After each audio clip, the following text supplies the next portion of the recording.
I just came across this video by Timothy Ricks in which he explains how to create this unmasked sections on scroll effect, however inside of Webflow, and I thought that it could be a really cool video showcasing how this effect can be created right inside of Framer without writing a single line of code.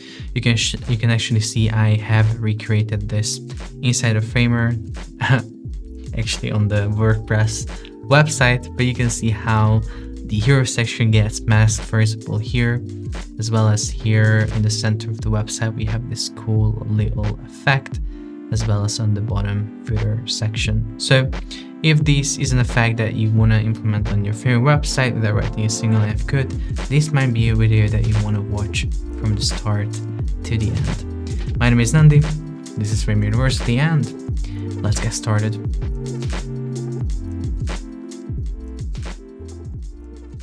So as you can see, I'm right inside of Framer, looking at this Framer project. You can get this, by the way, if you go down to the description and copy or click the remix link, and you can start building with me, because we have this example project here, which is basically the WordPress website recreated in Framer.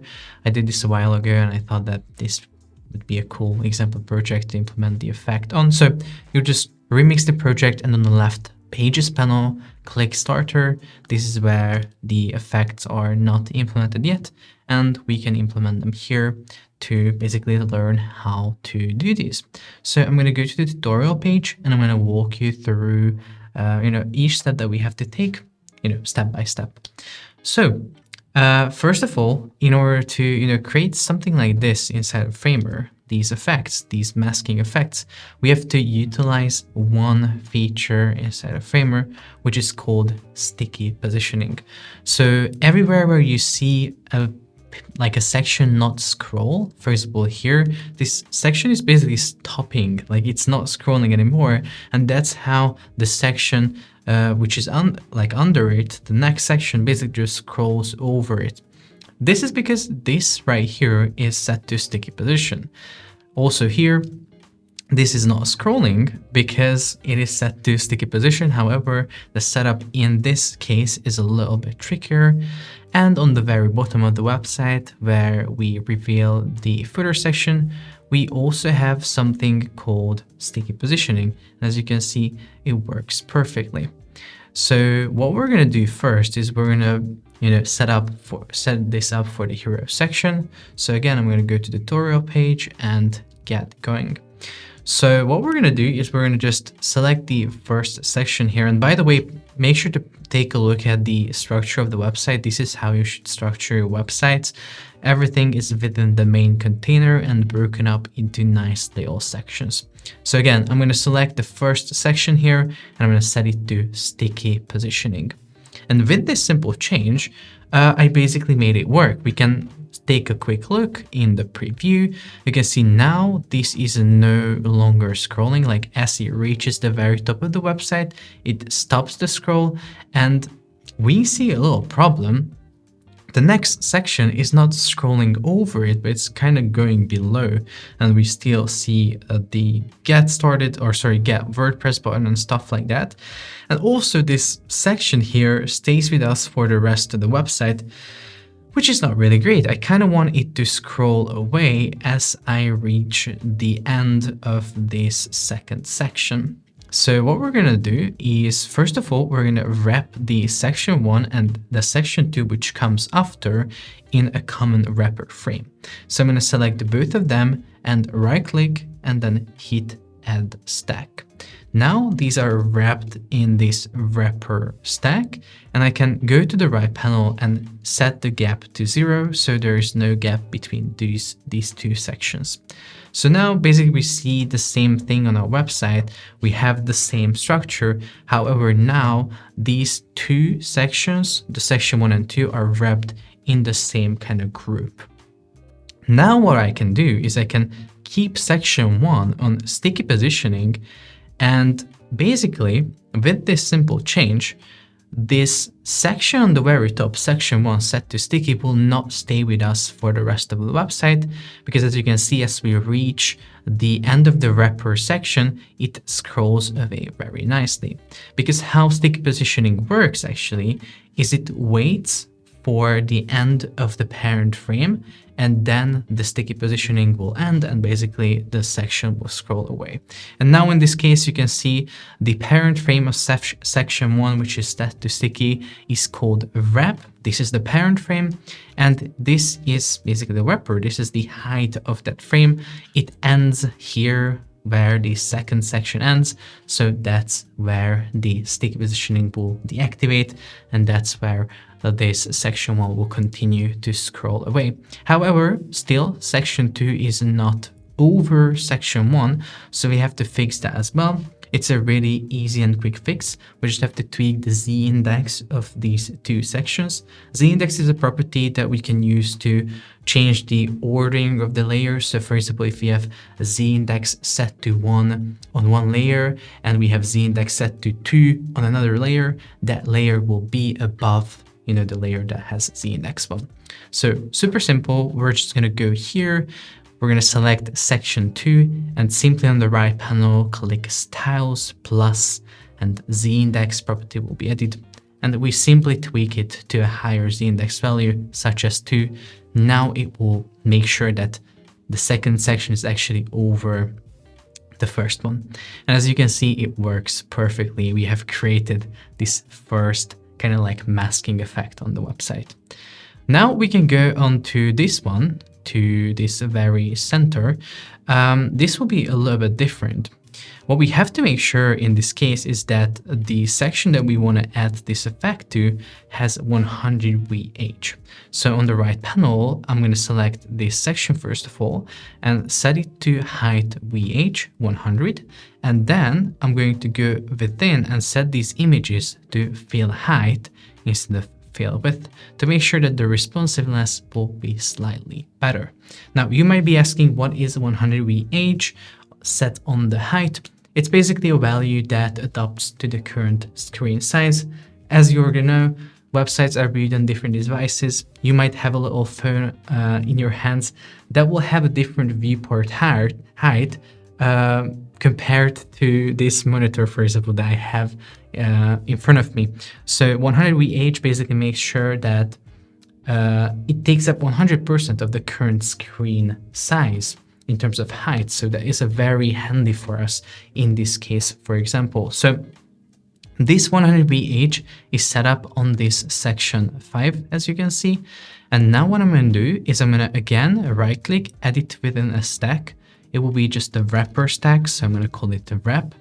And here direction will be vertical. We can keep distribute on center.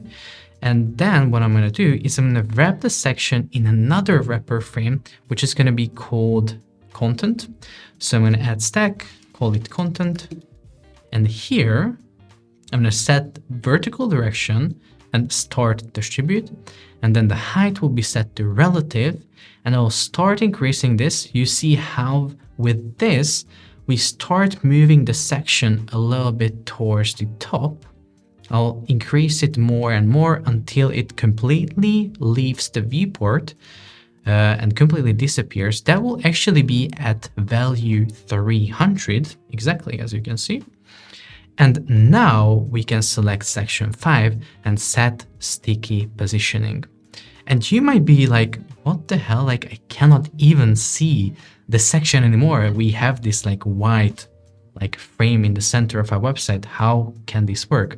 Well, if you take a quick look and scroll down, as you can see, it works perfectly. However, we have a little problem, which is that this wrapper frame that we created is now set to a fixed height. We have to set that to viewport, and that's how it's gonna be perfect. So now again, I'm gonna scroll down, and as you can see, we very nicely unmask this section here, and then the next sections will just smoothly scroll over it, which is absolutely perfect. So now we have the hero section and this middle section right here. They were two different setups. And now comes the last section, which is basically the footer.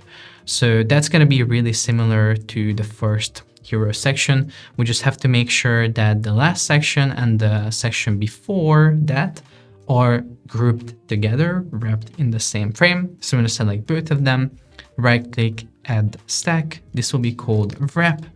And then I'm going to set the gap between these two sections to 0. And now what I'm going to do is I'm going to set this section right here on the very bottom to sticky positioning. And you might be like, okay, that's basically it. We have created the effect. However, as we preview this, we'll notice something really weird. Let's preview it, scroll down. And as you can see, as I reach the end of our website, nothing really happens. It just doesn't really work. And the reason is because we have set sticky positioning on this last section. However, as you can see, the value that we added to the sticky positioning is, by the way, this is the default, top 0.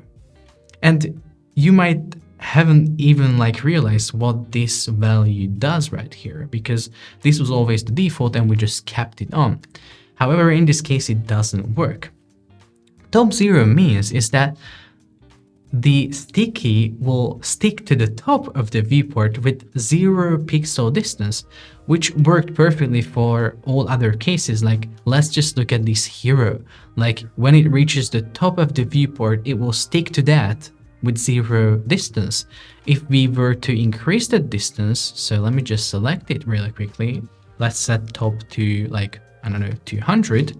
Now you can see that it will stick to the top of the viewport, but with a little more distance. As you can see, it also looks kind of off. But let's just set it back to 0. And with this, now you might have already realized what we have to do. With the footer, we're not pinning it to the top of the viewport because the footer will never really reach the top of the viewport. It will be on the bottom of the viewport. So we have to replace this top 0 with bottom 0. So I'm going to remove it and click here, add bottom value, and set that to 0. So now let's see if we have anything better. Let's just scroll down. And as you can see now, as we scroll this into view, it indeed sticks to the bottom of the viewport, and this other section that we have right here nicely scrolls, however, from under it. So again, we have to play around with the z-index to make sure that the section that comes before the footer, which is section 9, is actually above. So I'm going to set style z-index to 2. With this section right here will be above the footer, and we'll get this very nice effect for revealing the footer section on the website, which is really nice, isn't it? And as you can see, at the end of the day, these effects, these masking effects, weren't that complicated. We just had to wrap elements in common grouping frames. For example, on the very top of the website, section 1 and section 2 were wrapped together. The gap were set to 0. And we had to just simply set section 1 to sticky. And that's basically it. In the center, for this a little bit unusual setup, what we had to do is create a wrapper frame, set that to 100 VH, then create a content frame within, which is set to 300% height. And then within we have the section essentially located here at the very top of this 300% height content frame, basically overflowing this wrapper frame that we have created and not really revealing anything here inside the preview. However, as soon as we set section 5 to sticky and we give this a preview, we notice that the effect works perfectly. At the end of this website, at the very bottom, we utilized again the same technique as on the very top. We've wrapped 2 sections together, and one of them were set to sticky positioning. In this case, it was the footer, so we had to utilize the bottom 0 pinning instead of top 0. And we had to play around with z-index to make sure that this section is actually over the footer, revealing it really nicely as we scroll here. So yeah, that's basically it. Feel free to play around with this effect. in your Framer projects and, create cool little, scroll animations with this. And yeah, also if you run into any issues or if you have any questions, something wasn't clear or, stuff like that, make sure to drop a comment down below. I'll do my best to answer everyone. Also, if you're looking for more Framer resources, components, or scroll animations that you can use on your websites, just go to framer.university and browse the resources section, because I'm adding new resources almost every day. So if you're learning Framer or you're a Framer user, it's probably going to be a very helpful resource for you. So that's for this video. Make sure to like it, subscribe for more, and I'm going to see you in the next one.